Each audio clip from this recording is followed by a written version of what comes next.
It's unsettling how swiftly life can crumble. One instant, everything seems steady and familiar.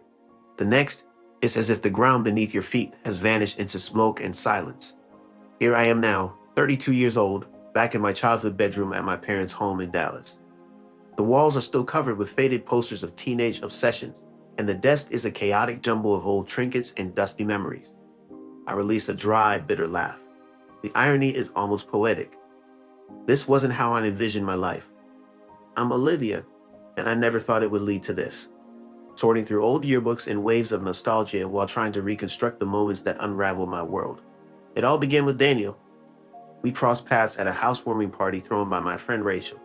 She had just moved into a picture-perfect townhouse, the kind of place I used to envision on vision boards and daydream about on Sunday mornings. Upon entering, a sense of quiet envy washed over me.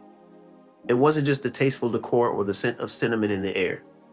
Amidst a sea of candles, Rachel's life shone brightly. She had it all: successful career, a devoted fiancé, and a future brimming with promise. Meanwhile, I found myself still searching for love, weary from endless swiping on dating apps and enduring shallow conversations that led nowhere. I had started to lose hope that lasting love was meant for me. Then, like a beacon in the darkness, I met Daniel. Tall and dark-haired, he exuded a quiet confidence that captivated those around him effortlessly. It was not just his appearance that drew me in, but his ability to truly listen. He was present in our conversations, his gaze unwavering, his focus solely on me. As we spoke for hours on end, it felt as though we had known each other for a lifetime, igniting a spark of genuine connection within me. Maybe, just maybe, I had finally found the one who would remain by my side. And for a while he did. Daniel embodied everything I had ever hoped for: caring, considerate, and subtly romantic. With him, I felt a sense of security unlike anything I had experienced before. I never realized how effortlessly our love blossomed until I reflect on it now. There were no games, no uncertainty. Within a year, he popped the question. And a year after that, we exchanged bows beneath a gentle glow, declaring our I do's. It seemed to be everything I had ever wanted: a reliable love, a partner who didn't need to shout their affection to show it. Daniel displayed his love through a myriad of small gestures, leaving sweet notes in my bag, brewing my coffee just right, fixing that squeaky cabinet before I even had to ask. However, somewhere along the line, I began to mistake his consistency for plainness. His patience, once charming, now seemed mundane. His quiet displays of affection lost their luster in my restless gaze. He wasn't one for impulsivity or surprising me with spontaneous trips or grand declarations of love. He simply remained a constant presence, steadfast and unwavering. Instead of cherishing this, I allowed uncertainty to seep in. Was I choosing comfort over passion, settling for stability rather than intensity? These doubts started as faint whispers, but eventually they grew into a tempest within me. I couldn't silence them. And then everything fell apart. At an intimate dinner with close friends, surrounded by delicious food and ambient music, the topic of conversation shifted to love. Discussions ensued about fate, timing, and how we recognize when we found the right partner. Without hesitation, I found myself blurting out honestly, if I had the chance to go back, why not have married Daniel? The room fell into a heavy silence, laughter fading and glasses freezing in midair. My face drained of color as I turned to face him.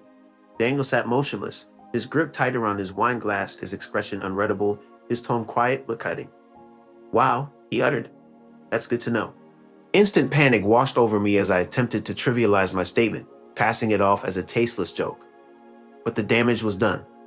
The words hung in the air like a sharp blade between us. Daniel didn't raise his voice or argue. That night, he retired to bed in silence, and by morning he was no longer there.